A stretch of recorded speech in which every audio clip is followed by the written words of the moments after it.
welcome back to English Verse. Today we're doing something special, an English podcast for learning English. Mr. Clarity, how are you today? I'm doing great, Ms. Grace.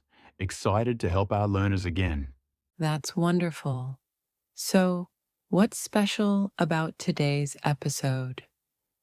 Today, we're not just talking about one topic. We'll cover many small topics: pronunciation, vocabulary, conversation tips, and daily habits. It's a full English learning podcast. Sounds perfect. Let's get started. Let's begin with the basics. Why is listening to English podcasts a good way to learn English? That's a good question. When you listen to podcasts, your brain gets used to the sound of real English. You learn pronunciation, tone, and natural expressions, all without studying grammar books. So, podcasts help us hear how people actually speak. Exactly. You hear natural speed, real vocabulary, and different accents. It's like having a conversation without pressure. That's true. And how often should someone listen to podcasts? Every day, even for 10 minutes. Regular listening trains your ears and brain to think in English. So, it's about consistency. Yes, daily exposure is the secret. Many learners say they understand slow English, but not fast English. Why does that happen? Because they don't listen enough to natural speed. When you only hear slow, textbook English, your brain never gets used to real conversation pace. So, what should they do? Start with short clips of native English, maybe 5 minutes long. Listen many times. The first time, just listen. The second time, write down key words. The third time, repeat after the speaker. That's a smart way to train listening. Yes, it's simple but powerful. What kind of podcasts should beginners choose?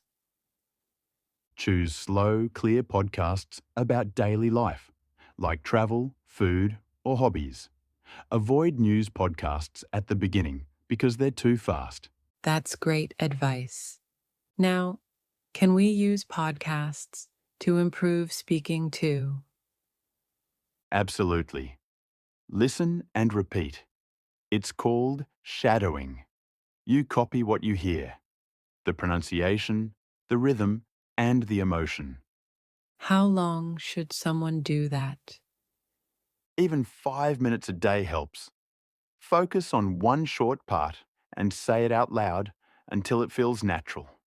That sounds like fun practice. Yes, and it builds confidence too. When you speak after listening, your pronunciation becomes clear automatically. Let's talk about vocabulary. How can podcasts help us learn new words? Each podcast has a theme, like food, health, or business. You can collect 5 to 10 new words from every episode. Write them down with short examples. Could you give an example? Sure, if the podcast is about travel, you might hear destination, journey, luggage, ticket, and adventure. Then make simple sentences like, "My destination is Paris," or "I packed my luggage." That's a nice way to learn words in context. Exactly. Learning in context helps your brain remember longer. Many learners worry about their accent. How can podcasts help with that? When you listen to podcasts, you hear natural pronunciation. You learn how words connect, where to pause, and how stress works in English sentences. So it's like learning music, rhythm and tone. Exactly. English has a natural rhythm. If you copy that rhythm, you sound confident and fluent. Should learners try to sound like native speakers? Not exactly. Just focus on being clear, not perfect. Clarity is better than imitation. I like that. Speak clearly, not perfectly. That's right. What are some common phrases learners often hear in English podcasts? You'll often hear phrases like, "You know what I mean? Let's dive into it." That's a good point. At the end of the day, it depends. What do these mean in simple words? You know what I mean? Means, do you understand me? Let's dive into it means, let's start deeply. At the end of the day means, finally or in conclusion. It depends means, it's not always the same. Those phrases sound natural. Yes, if you use them, you sound fluent and friendly. Is it possible to learn grammar just by listening? Yes, to some extent. When you listen to correct English often, your brain starts to copy the patterns. For example, you'll notice that we say go to work, not go at work. So listening builds grammar sense naturally. Exactly. You don't need to memorize all rules. Listening trains your ear for correct forms. That's much easier for learners. Yes, grammar becomes natural when you hear it often. What kind of topics should learners listen to in podcasts? Topics that match your daily life: weather, health, jobs, travel, relationships, food, and hobbies. Why daily topics? Because you can use those words and phrases immediately. If you hear a podcast about food, you can use those words at dinner. That makes learning real and quick. That's a great idea. Yes, real life topics bring real progress. Some learners like to record themselves. Is that a good idea? Yes, that's an amazing practice. You can create your own mini podcast. Choose a topic, speak for 2 minutes, record it, and listen again. What should they talk about? Anything simple, your morning routine, your favorite movie, or how you travel to work. And what's the benefit? You'll hear your mistakes, improve pronunciation, and gain confidence. It's like teaching yourself. That's a powerful way to practice. Many people start listening but stop after a few days. How can they stay motivated? Make it fun. Choose podcasts you enjoy. If you like music, listen to podcasts about music. If you like food, choose cooking podcasts. So learning should feel interesting, not boring. Exactly.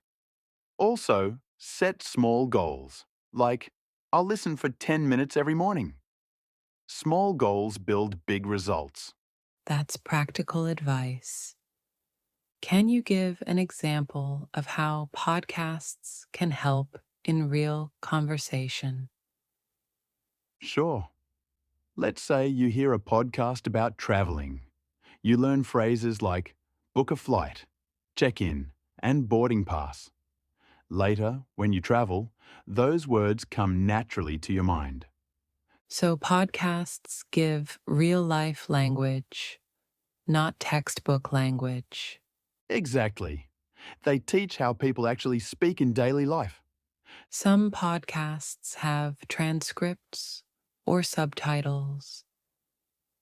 Should learners use them? Yes, at the beginning, transcripts help. You can read and listen at the same time. But later, try listening without them. That trains your ears. So first with text, then without. Correct. It's like riding a bike. First with support, then on your own. Nice example. There are so many English podcasts online. How can learners choose the right one? Look for podcasts that match your level. If you're a beginner, choose slow and clear ones. Intermediate learners can try faster, natural ones. And what about topics? Choose topics you like. That keeps your interest high. And if the host explains things clearly, that's a bonus. Great tips. What are some common mistakes learners make while using podcasts? First, they try to understand every word. You don't need to. Just catch the main idea. Second, they listen once and move on. You should listen many times. Repetition is the key. So it's okay if we don't understand everything. Yes, focus on what you do understand, not what you miss. All right, we covered a lot today. Can you summarize the key points for our learners? Of course. Listen to English podcasts daily, even for 10 minutes. Repeat and shadow what you hear. Learn 5 to 10 new words from each episode. Record your own short podcasts to practice. Enjoy the process. Learning is easier when it's fun. That's a perfect summary. Remember, podcasts are like free teachers. The more you listen, the more your brain learns naturally. That's inspiring. Thank you. All right, everyone. Thank you for listening to this English Verse podcast. Keep practicing, keep listening, and keep improving. See you next time for another English learning talk. Bye, everyone, and happy learning.